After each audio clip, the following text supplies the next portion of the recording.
Je suis Christian Audouy, le fondateur des Foulées à Montagne Noire, donc depuis 1987. Ces foulées avaient été précédées de la course charcutière de Cuxa-Cabardès et de courses pour enfants qui se déroulaient le jour de la fête.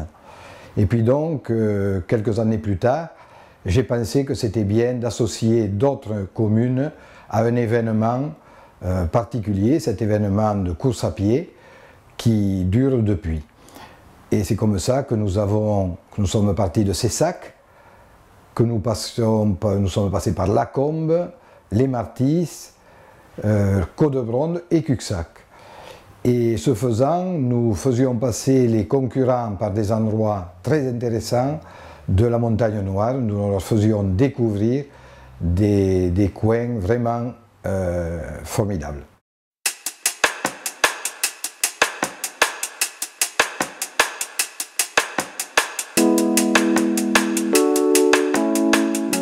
Voici le départ qui se prépare, ce départ des 27e foulées.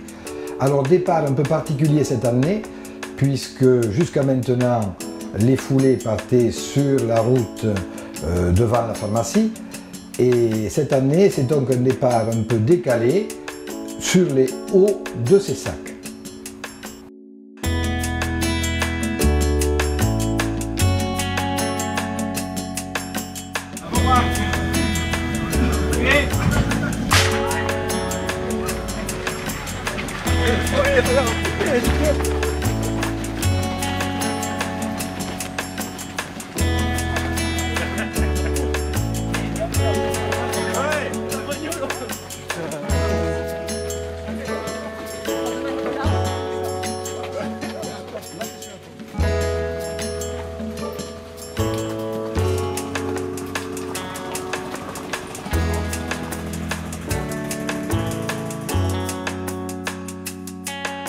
Maintenant, nous voici à La Rouge. Alors là aussi, c'est une nouveauté cette année.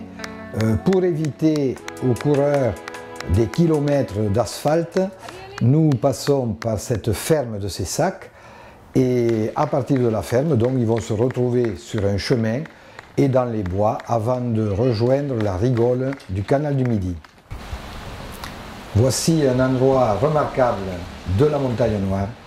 D'ailleurs, Joseph Delteil, qui avait une maison à la Galobe, disait de lui que c'était le plus bel endroit du monde. Bon, je comprends qu'il était un peu chauvin, nous le sommes également, donc je dis exactement la même chose que lui. Et effectivement, pour ceux qui ne connaissent pas la prise d'Alzot, eh bien il faut y venir. C'est à cet endroit que naît véritablement le canal du Midi, puisque l'eau de l'Alzot est prise, suit la rigole et rejoint le seuil de Naurouse, le point le plus haut du canal du Midi.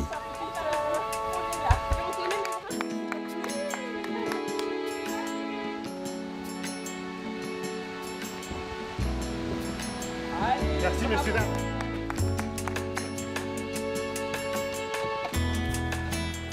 C'est maintenant l'endroit certainement le plus difficile de la course, puisque juste après la prise d'Alzot, il faut monter à Lacombe, par ce petit chemin caillouteux, raviné, et c'est bien là que commence à se faire la sélection. Nous voyons également un cycliste donc, du run and bike, et je crois que c'est le seul qui a réussi à monter jusqu'en haut sans descendre de vélo. Les coureurs traversent maintenant Lacombe avant d'arriver dans la forêt de la Loubatière. Autre lieu remarquable, la forêt des loups, il n'y en a plus, rassurez-vous, mais dans la forêt de la Loubatière, autre lieu remarquable de la Montagne Noire. Bonjour, je suis M. Davando Jacqui, premier adjoint au maire de Lacombe. Depuis 27 ans, nous accompagnons avec un grand plaisir la foulée de la Montagne Noire. Nous sommes heureux de participer à toute l'organisation.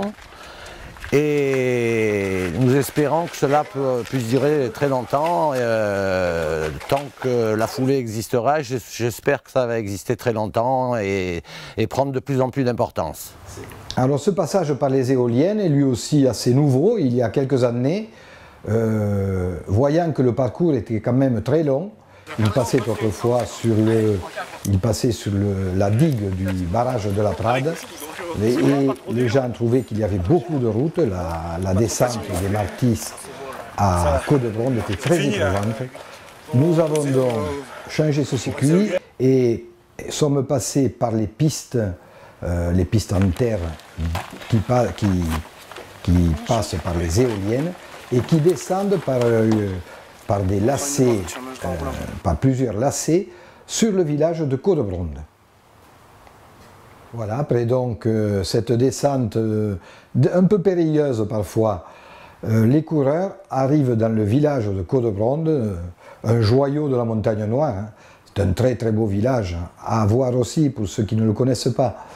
Et d'ici, eh bien, ils ne sont plus qu'à 2,5 km de l'arrivée à Cuxac-Cabardès. Bonjour, bienvenue à Codebronde. Je suis Alain Abadi, donc le maire de ce petit village. Vous voyez ici le pont sur la Dure. C'est exactement ici que passaient au départ les coureurs des foulées. Lesquels foulées d'ailleurs, la commune a été à l'origine avec Christian Audouy quand il l'a créé. Bon, moi j'étais un des premiers dans les communes voisines à participer à cette élaboration. Et en particulier, j'ai fait pendant les 15 premières années l'ouverture de la course. L'ouverture à moto, puisqu'on avait besoin, les premiers coureurs avaient besoin bien sûr d'un guide. Je peux faire observer d'ailleurs que pendant ces 15 années, du moins les journées de course, on n'a pas eu une goutte de pluie. Et voilà, donc c'est avec plaisir qu'on perpétue cette belle tradition. Voilà, et bien à Cuxac, donc, il rentre par la petite route de Codebronde, il rentre par les Châtaigneraies, et sont tout près de l'arrivée, puisque quand ils passent devant l'école, il ne reste plus que 200 mètres à parcourir. Ce ne sont pas les plus difficiles, même si les jambes sont lourdes à ce moment-là. Et enfin, eh bien, la terre promise, l'arrivée devant le pré, entre le pré et la Dure de Cuxac, juste avant la piscine. Et la piscine est très importante puisque c'est là que se trouvent les douches et les coureurs vont apprécier cette douche après l'effort. Attention, le numéro 77 dans la demi. Le premier étant arrivé, nous allons passer un petit moment avec lui. Ton nom et ton prénom? Thibaut, Ferrero Thibaut.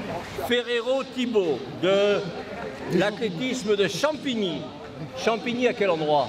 Champigny-sur-Marne, dans le Val-de-Marne. Champigny-sur-Marne, dans le Val-de-Marne.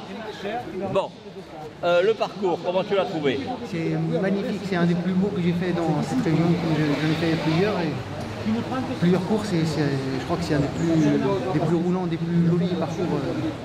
Alors j'en profite pour dire, après avoir interrogé quelques concurrents, comme le parcours a été modifié cette année, pour éviter de faire trop de routes, pour éviter une insécurité vis-à-vis des coureurs, ils sont tous plus ou moins ravis du nouveau parcours qui est encore plus ombragé. Certes, le soleil n'était pas trop méchant aujourd'hui, mais on est beaucoup plus tranquille au niveau circulation. Mes félicitations.